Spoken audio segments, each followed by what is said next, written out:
मगरमच्छ के भी तो आंसू ना लो तो सुअर के आंसू होला, वैसे ही रोवे लो वैसे ही चाटे ले।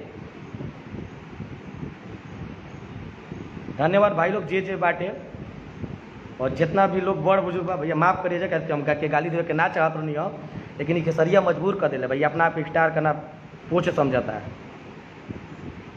पंकज नाम का लड़का, एक राजपूत का लड़का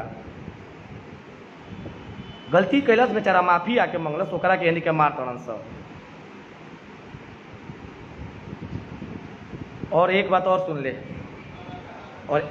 सुन ले, अखिलेश कश्यप, तोरा कलम में दम बना तो अपना दम से गाना लिख, अपना दम से गाना लिख, वो गाना हिट होई।